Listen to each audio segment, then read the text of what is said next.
Okay, so I watched the Jimmy Carter's funeral. And one of the things that struck me as I was watching this, you can see the hearse with Jimmy Carter's casket and these two gentlemen flanking on either side of the hearse. But behind one of the gentlemen is a young man in what looks like maybe a Marine uniform or a Navy uniform holding the presidential flag. He's just by himself. And as I was watching this, I started watching the wind because the wind is fascinating, and watching how the wind was whipping the flag around. And the Oh, here's another shot. Did you just see that? Here's another shot of him. So just kind of a close up. So every time that the news station cut away from this scene, they would cut to a different scene, maybe the inside of the church, the sanctuary, and they would, oh, did you see the wind? Watch this, watch this. The wind took, did you see that? Look, he's turned. Do you see him over in the corner? Oh, he just got his feet back together. He just got his, keep it. What's going through his mind right now, right? Okay, so like they would cut away, they cut back. All right, somehow he got his feet back under him. He's got his stance, he's holding his ground.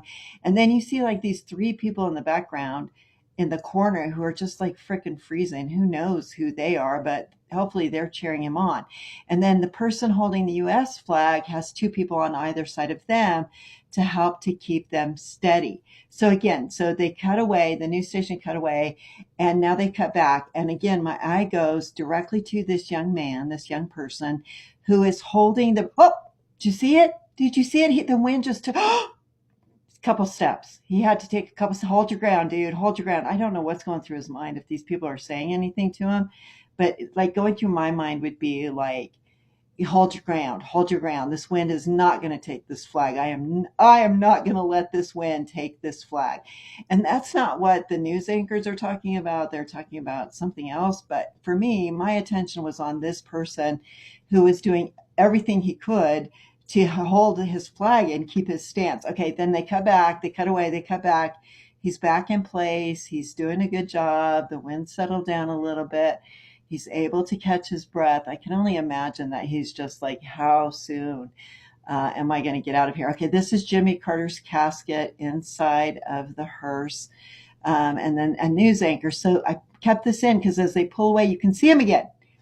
And this is a different shot. Like this is a continuing shot. It's not the same shot. So this is like the second or third time that the wind has whipped so strongly that he has had to change direction just to keep his stance. And then here in just a second, I think he gets it back together. Okay, they cut away, they showed some people, and they come back here. He's forward again, and now they're getting ready to open the hearse and bring out the casket. Everybody's lined up. I should have probably sped through this part, but I didn't. But here he goes again, right? He gets to walk. Like he must be so excited at this point. Like look at him. Like did you see his eyes? They kind of looked over. He must be thinking, "Oh my gosh, this is it. How soon? Oh, I get to walk. I get to walk." I mean, he's got to be just wanting to get out of that wind. I know I would. Okay, here's another shot of him. He's got a forward stance rather than like a stance with his legs. Oh, there he did. He moved his stance back together. Okay. Then they go through the whole, okay, bringing the casket up the stairs. Here he is again. He's doing his best to hold up the rear. He's got this flag, and then this procession goes one step at a time. And so all I can think to this about this poor guy during this is like, how soon is he going to get inside? How soon is he going to get out of the wind? How soon is he going to be able to take a breath and, let his shoulders relax again? From holding this flag so much. So I'm getting excited for him. I'm thinking, yay, he's going to get inside. He's going to get inside. Woo, hoo, hoo, hoo, hoo. Yay. These soldiers, these folks are just so amazing the way they're standing there so professionally. I mean, the whole group is just phenomenal, but really, this young person, whoever's friends and family they are, I can only imagine how you must feel about it. Anyway, I was so excited to think he was about to get in, and then all of a sudden, these people step outside, and I'm like, oh my gosh. He's got to hold that flag a little bit longer. Okay, let me tell you really quickly about really specific, special people who do an extraordinary job in an ordinary in an ordinary job. So this is actually an extraordinary moment.